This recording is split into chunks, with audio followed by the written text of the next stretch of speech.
Hello guys, तो आज हम पढ़ेंगे बायोडाइवर्सिटी एंड इट्स कंजर्वेशन। अब बायोडाइवर्सिटी का मतलब होता क्या है? बायोडाइवर्सिटी मतलब इस धरती पे अलग अलग जो लाइफ है उसमें कितनी तरह की डाइवर्सिटी पाई जाती है।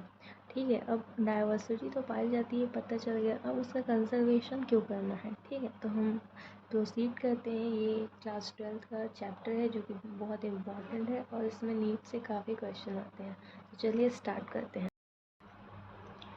If an alien from a distant galaxy were to visit our planet Earth, the first thing that would amaze and baffle him would most probably be the innermost diversity of life that he would encounter. अगर कोई alien species हमारे planet earth पे आता है तो वो ये देख के सरप्राइज हो जाएगा कि हमारे पास इतनी तरीके की डाइवर्सिटी पाई जाती है। ठीक है, even for human the rich variety of living organism with which they share this planet never ceases to atonize and fascinate us. ये सिर्फ एलियन स्पीसीज की बात नहीं है, हमारे ह्यूमन के लिए भी ये सरप्राइज होने की बात है कि इतनी तरीके की डाइवर्सिटी पाई जाती है हमारे प्लेनेट में। द कॉमन मैन, अब यहाँ पर कुछ इंपॉर्टेंट डेटाज दिए हुए हैं जो कि आपको याद करनी है। अब देखो, कई इंसान से आप पूछोगे तो हम तो सिर्फ दो ही तरीके की चींटियाँ देखते हैं, बड़ी वाली एक छोटी वाली। लेकिन देखो यहाँ पे क्या लिखा हुआ है, 20,000 स्पीसीज ऑफ प्लांट्स पाई जाती हैं and 3 lakh species of beetles पाए जाते हैं। 28,000 स्पीसीज ऑफ फिशेस पाई जाती हैं। नियरली 20,000 स्पीसीज ऑफ ऑर्किड्स पाए जाते हैं। ठीक है, अब देखो यहाँ पर कुछ क्वेश्चन दिए हुए हैं जिनका आंसर आपको आने वाले चैप्टर्स के आगे मिलेगा। Ecologist and evolutionary biologist have been trying to understand the significance of such diversity by asking important questions. ठीक है, क्या क्वेश्चन करते हैं, why are there so many species, इतनी सारी स्पीसीज आखिर है ही क्यों। Did such great diversity exist throughout earth history, क्या जो इतनी तरीके की जो डाइवर्सिटी है वो अर्थ की हिस्ट्री मतलब जब से अर्थ स्टार्ट हुए तब से एग्जिस्ट करती है। How did this diversification came about, इतनी तरीके की डाइवर्सिटी आखिर आई कैसे। How and why is this diversity important to the biosphere, इतनी तरीके की डाइवर्सिटी इम्पॉर्टेंट ही क्यों है। Would it function any differently if the diversity was much less, क्या इनका जो फंक्शन है वो कुछ बदल जाता अगर इतनी तरीके की डाइवर्सिटी नहीं होती, कम होती तो। How do humans benefit from the diversity of life, हम जो ह्यूमन्स हैं कैसे इसका बेनिफिट उठा सकते हैं, ऐसा क्वेश्चन। अब नेक्स्ट पैरा पढ़ते हैं हम बायोडाइवर्सिटी का। ठीक है, अब देखो मैंने इस साइड लिखा हुआ है, जब मैं पढ़ती थी तब मैंने इस तरीके से लिख के याद किया था। Biodiversity in our biosphere immense diversity मतलब और heterogeneity exist not only at the species level but at all levels of biological organization ranging from macromolecules within cell to biomes। अब इतनी तरीके की जो डाइवर्सिटी है वो स्पीसीज लेवल पे ही एग्जिस्ट नहीं करती, सभी लेवल पे एग्जिस्ट होती है। सभी लेवल का मतलब क्या है, किस तरीके के लेवल्स होते हैं। पहले देखो, सेल होता है, उसके बाद होते हैं टिश्यू होते हैं, उसके बाद ऑर्गन होते हैं, उसके बाद ऑर्गेनिज्म। इस तरीके के जो लेवल्स होते हैं और सभी लेवल्स पे बायोडाइवर्सिटी मतलब अलग अलग तरीके की वेरिएशन पाई जाती है। ठीक है, अब क्या लिखा हुआ है आगे पॉइंट्स में। Biodiversity is the term popularized by the sociobiologist Edward Wilson. ठीक है, ये जो बायोडाइवर्सिटी टर्म है वो जो साइंटिस्ट हैं सो एडवर्ड विल्सन जो कि एक सोशियोबायोलॉजिस्ट हैं उनके द्वारा पब्लिश किया गया था। टू डिस्क्राइब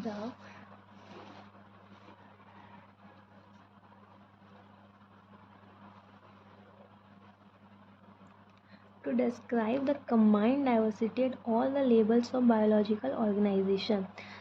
ये अलग अलग तरीके की डाइवर्सिटी को डिस्क्राइब करने के लिए इन्होंने काम किया है। ठीक है, अब डाइवर्सिटी तो बहुत टाइप्स के होते हैं लेकिन हम बेसिकली यहाँ पर 3 तरीके की डाइवर्सिटी पढ़ने वाले हैं। फर्स्ट है जेनेटिक डाइवर्सिटी, दूसरा स्पीसीज डाइवर्सिटी, तीसरा ecological diversity. Genetic diversity single species के लिए डिफ़ाइन की जाती है। स्पीसीज़ डाइवर्सिटी मेनी स्पीसीज़ के बारे में हम पढ़ेंगे हम। इकोलॉजिकल डाइवर्सिटी मतलब इकोसिस्टम के बारे, इकोसिस्टम के लेवल भी होता है। ठीक है, चलिए पढ़ते हैं हम genetic diversity. A single species, ये सिंगल स्पीसीज के लिए होता है, ठीक है।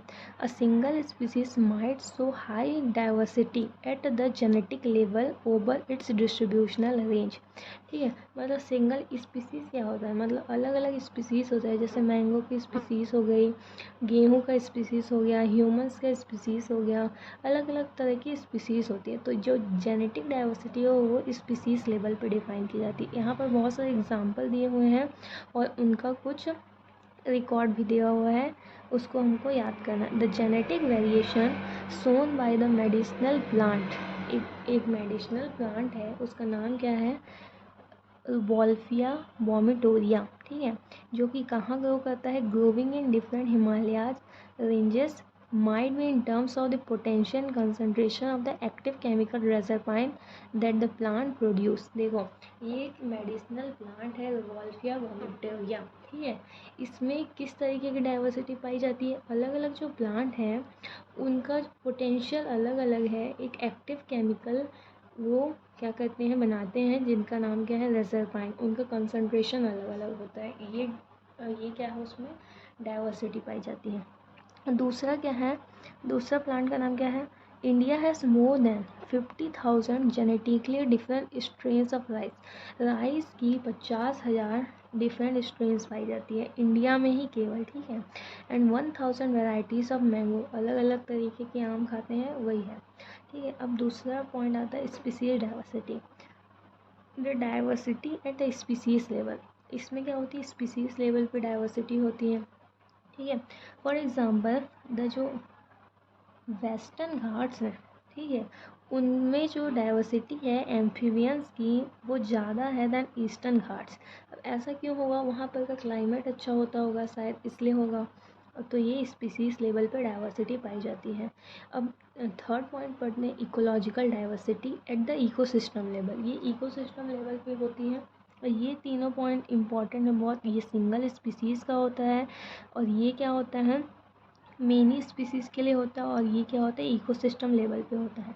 इसमें एग्जांपल क्या दिया है, India for instance with it desert rain forest mangroves coral reefs wetland estuaries and alpine meadows have a greater ecosystem diversity than a Scandinavian country like Norway.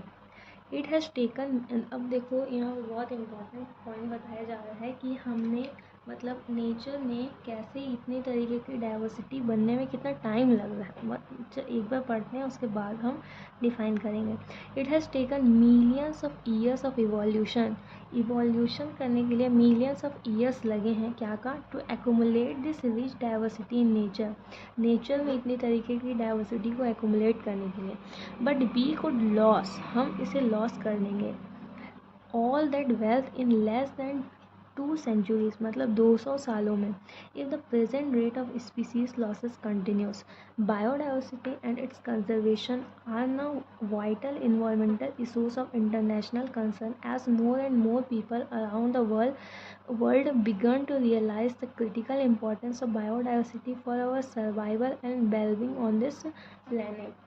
अब इसका कंजर्वेशन बहुत इम्पॉर्टेंट है हमारे वर्ल्ड के लिए। अगर आप आगे जाओगे तो चैप्टर में पढ़ोगे कि अगर एक तरीके की कोई स्पीसीज़ को गायब कर दोगे तो बहुत सारी स्पीसीज़ जो उन पर डिपेंडेंट होती हैं वो अपने आप गायब हो जाती हैं। इसलिए स्पीसीज़ लॉस को बचाना होगा अगर इतनी रिच बायोडाइवर्सिटी को हमें बचानी है तो, ठीक है। अब नेक्स्ट हम पढ़ते हैं how many species are there on earth and how many in India.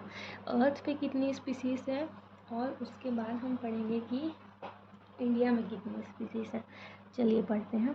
Since their published record of all the species discovered and name, हमारे पास रिकॉर्ड होती है कि कितने स्पीसीज डिस्कवर्ड हैं और उनके नेम भी लिखे होते हैं, ठीक है। We know how many species in all have been recorded so far, but it is not easy to answer the question of how many species there are on earth, ठीक है।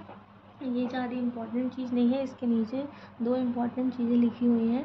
अकॉर्डिंग टू IUCN 2004, अभी ये 2004 के आंकड़ा लिखा हुआ है लेकिन अब तो बदल गया होगा, लेकिन हमें यही याद करना है क्योंकि नीट में यही आएगा। द टोटल, ये IUCN का फुल फॉर्म क्या होता है, इंटरनेशनल यूनियन होता है ये for conservation of nature and natural resources. इसमें क्या लिखा है, the total number of plant and animal species described so far is slightly more than 1.5 millions, but we have no clear idea of how many species are to be discovered and described। इसमें जो species plant और animal का जो लिखा हुआ है वो 1.5 million है, लेकिन हमें इसका कोई आइडिया नहीं है कि अभी और कितने स्पीसीज डिस्क्राइब्ड करने के लिए और डिस्कवर करने के लिए बाकी हैं। Estimates vary widely and many of them are only educated guesses। जितने भी जो आंकड़े बताए जा रहे हैं तो वो सिर्फ एक गैसिंग किया जा रहा है कि इतने हो सकते हैं, ऐसा, ठीक है। For many taxonomic groups species inventories are more complete in temperate than in tropical countries. अब यहाँ पर एक बहुत इम्पॉर्टेंट बात कही जा रही है कि जो स्पीसीज का जो डिस्कवरी होता है, ठीक है, वो मोर कंप्लीट है टेम्परेट रीजन में देन इन ट्रॉपिकल कंट्रीज में। देखो एक इक्वेटर होता है, उसके इक्वेटर जो होता है उसमें एक ट्रॉपिकल रीजन होता है, फिर उसके ऊपर जाओगे तो टेम्परेट रीजन होता है, फिर उसके ऊपर जाओगे तो पोलर एरिया होता है। तो जो इक्वेटर है उसमें जो सन का जो एनर्जी है, सन की जो टेम्परेचर इफेक्ट है वो ट्रॉपिकल रीजन में ज़्यादा आता है as compare to temperate region. तो देखो ऐसा इसलिए लिखा गया है क्योंकि जो टेम्परेट रीजन है उसमें स्पीसीज़ की संख्या ही कम है। इस एग्जांपल देके मैं बताती हूँ, जो टेम्परेट रीजन है, ठीक है, और एक है ट्रॉपिकल रीजन। तो जो ट्रॉपिकल रीजन है वहाँ पर सन की वजह से इतनी तरीके की डाइवर्सिटी है, मतलब स्पीसीज़ ही बहुत तरीके के पाए जाते हैं, तो उसको डिस्कवर करना बहुत मुश्किल है। और टेम्परेट रीजन में कम तरीके के स्पीसीज़ पाए जाते हैं, ठीक है, तो वो जल्दी डिस्कवर हो जाएंगे, इसलिए ऐसा लिखा गया है species inventories are more complete.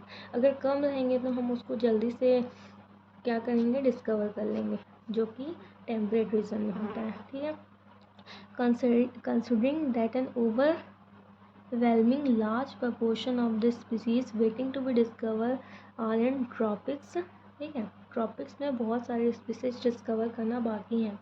Biologist make a statistical comparison of the temperate tropical species regions of an exhaustively studied groups of insects and extrapolated this ratio to other groups of animals and plants to come up with a gross estimate of the total number of species on earth। अब देखो इसके बाद जो point दिया हुआ है वो NEET 2022 का एक क्वेश्चन रह चुका है।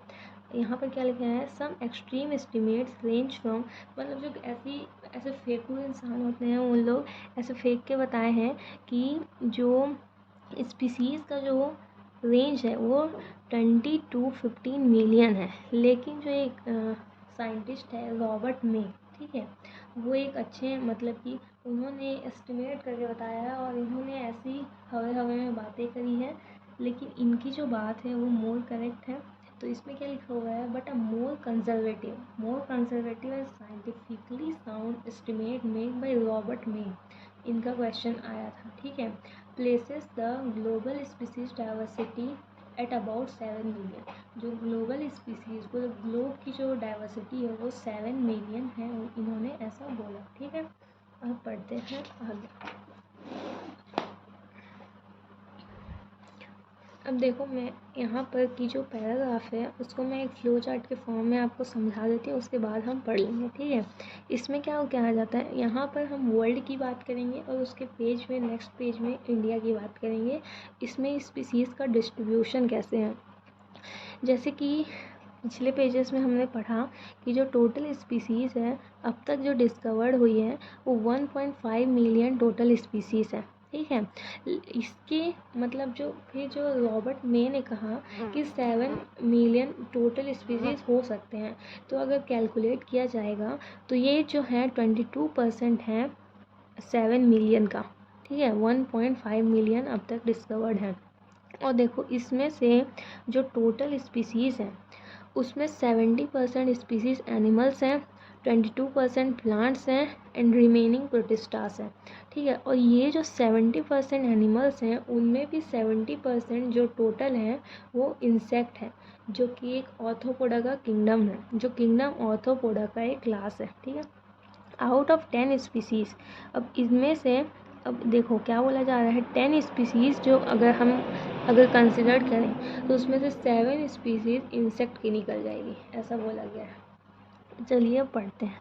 Late us look at some interesting aspects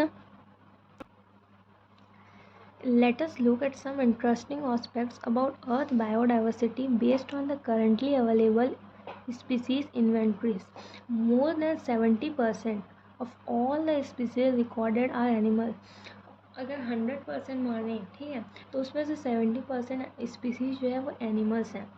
will plants, अब देखो यहाँ पर प्लांट्स में क्या क्या को इंक्लूड किया गया है, बल्कि जो 11th क्लास की जो सेकंड चैप्टर है उसमें एक अलग किंगडम दिया हुआ है फंगी का, लेकिन इन्होंने उनको प्लांट में इंक्लूड किया है। तो आप क्वेश्चन के अकॉर्डिंग अपना आंसर सिलेक्ट करना नेटिंग सम में। Including algae, fungi, bryophytes, gymnosperm and angiosperm comprise no more than 22% of the total. ठीक है, अब देखो क्या बोल रहे हैं, अमंग एनिमल्स। अब 70% टोटल स्पीसीज की तो एनिमल्स हैं, लेकिन अब एनिमल्स में भी देखा जाए तो insects are the most species rich taxonomical group.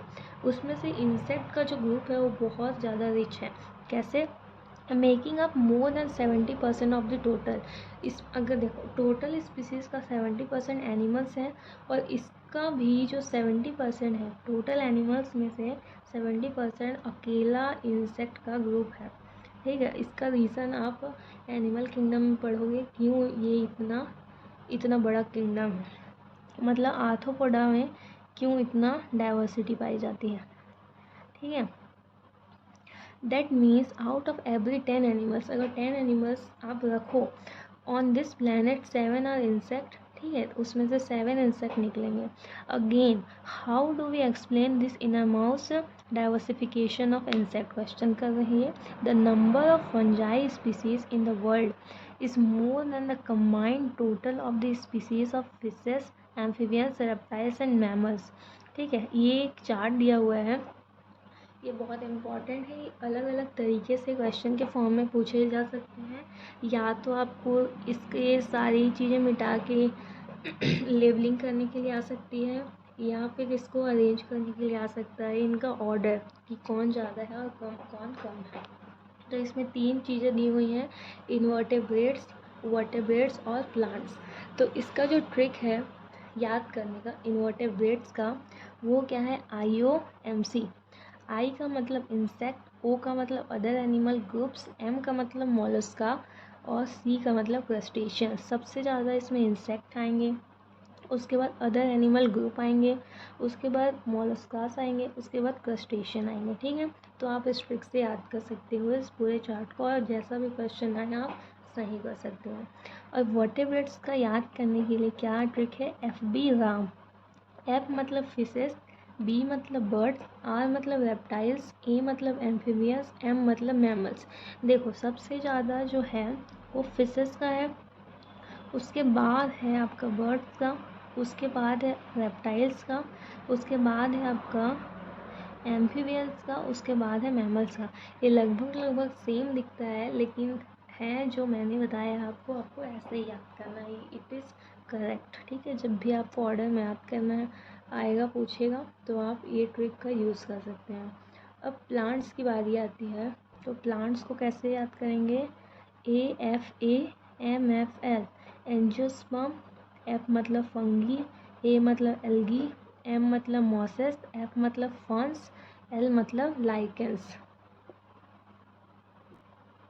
अब आगे देखते हैं क्या लिखा हुआ है। यहाँ पर 3 पॉइंट्स लिखे हुए हैं बेसिकली। ठीक है, यहाँ क्वेश्चन दिया हुआ है, it should be noted that, note करने की बात ये है, दिस एस्टिमेट, ये जितने भी एस्टिमेशन किए, do not give any figure for prokaryotes. ये जितनी भी बात की हमने वो सिर्फ यूकैरियोट्स की बात की, प्रोकैरियोट्स की बात नहीं की। ऐसा क्यों है, हम इनकी बात क्यों नहीं कर रहे हैं?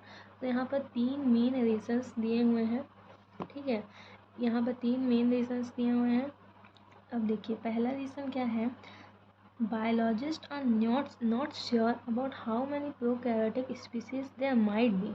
ठीक है, the problem is that conventional taxonomical methods are not suitable for identifying microbial species and how many are simply and many species are simply not culturable under laboratory conditions. अब मैं यहाँ से आपको बता देती हूँ पढ़ के कि क्या है 3 मेन रीज़न क्यों हम इनको इंक्लूड नहीं करते हैं। पहला, जो कन्वेंशनल टेक्सोनॉमिकल मेथड्स हैं वो सूटेबल ही नहीं है आइडेंटिफाई करने के लिए इन माइक्रोबियल स्पीसीज़ को। और दूसरा क्या रीज़न है कि ये जो बहुत सारी स्पीसीज़ होती है वो उन्हें हम कल्चर ही नहीं कर सकते हैं लेबोरेटरी में, ठीक है। और अगर अब तीसरा पॉइंट क्या है, अगर हम बायोकेमिकल मॉलिक्यूलर क्राइटेरिया ले स्पीसीज़ को आइडेंटिफाई करने के लिए तो इनकी जो संख्या है वो मिलियंस में चली जाएगी, तो हम ये नहीं करते हैं, इनको कंसिडर्ड ही नहीं किया जाता है, ठीक है। क्या लिखा है, the problem is that conventional taxonomical methods are not suitable ही नहीं है for identify microbial species and many species are simply not culturable under laboratory condition if we accept biochemical और molecular criteria for delineating species for this group, then their diversity alone might run into millions. अब हमने इस page में world के बारे में पढ़ा था इससे पहले वाले पेज में, और इस पेज में हम इंडिया के बारे में कुछ इंपॉर्टेंट डेटास पढ़ेंगे। Also India has only 2.4% of the world's land area. हमारा जो वर्ल्ड में, पूरे वर्ल्ड में जो इंडिया है वो 2.4% एरिया कवर करता है, ठीक है। लेकिन it's shares of the global species diversity is an impressive 8.1%। लेकिन जो ग्लोबल जो डाइवर्सिटी पाई जाती है इसमें वो 8.1% कंट्रीब्यूट करता है पूरे ग्लोब में। That is what makes our country one of the 12 mega diversity countries of the world. इसीलिए जो हमारी जो कंट्री है इंडिया वो one of the 12 mega countries में से एक है, ठीक है। Nearly 45,000 species of plants and twice as many of animals have been recorded from India. India में 45,000 स्पीसीज़ प्लांट की हैं और इससे डबल बोले तो 90,000 स्पीसीज़ एनिमल्स की हुई। लेकिन यहाँ पर कुछ अजीब से डेटास दिए हुए हैं जो कि हम लोग को याद कर, देखो अगर यहाँ 45,000 बोला है और उसका ट्वाइस क्या बोला है, एनिमल्स बोले हैं, लेकिन यहाँ दिया क्या हुआ है 1 लाख स्पीसीज़ प्लांट्स की दी हुई है। लेकिन अगर इसका डबल करते तो 2 लाख होता, लेकिन यहाँ पर 3 लाख स्पीसीज़ क्या हुए हैं, दिया हुआ है। तो जैसा दिया हुआ है वैसे ही हम याद करते हैं। How many living species are actually there waiting to be discovered and named. If we accept May's global estimates, अगर जो दिया था रॉबर्ट बी ने एस्टिमेट करके, उसको अगर हम कंसिडर करें तो क्या डेटास निकल के आते हैं, only 22% of the total species have been recorded so far. जितनी भी स्पीसीज अब तक जो पाई जाएंगी उनमें से सिर्फ 22% स्पीसीज क्या हुए हैं, रिकॉर्ड हुए हैं। Applying this proportion to India's diversity figure, we estimate that there are probably more than 1 lakh plant species and more than 3 lakh animal species yet to be discovered and described. अब तक जो describe और discover करने जो बाकी हैं वो 1 lakh plant की स्पीसीज है और 3 लाख एनिमल की स्पीसीज आएंगी, ठीक है। Would we ever be able to complete the inventory of the biological wealth of our country? क्या हम इतनी को डिस्कवर कर पाएंगे, ऐसा क्वेश्चन किया जा रहा है। इतनी रिच डाइवर्सिटी है हमारे यहाँ की। Consider the immense trend man power, taxonomist and the time required to complete the job. The situation appears more hopeless when we realize that a large fraction of this species faces to threat of becoming extinct even before we discover them. ये क्या बोला जा रहा है, इतनी rich diversity है, जब तक हम किसी स्पीसीज़ को डिस्कवर कर पाएँ उससे पहले वो स्पीसीज़ एक्सटिंक्ट हो जाती हैं। तो हमें तो पता भी नहीं चलेगा कि कितनी स्पीसीज़ अब तक ख़त्म भी हो चुकी हैं जो कि हम डिस्कवर ही नहीं कर पाए हैं। Nature's biological library is burning even before we catalogue the titles of all the books stocked here. Okay guys, तो अब इसके बाद के टॉपिक नेक्स्ट लेक्चर में कवर करेंगे। Thank you.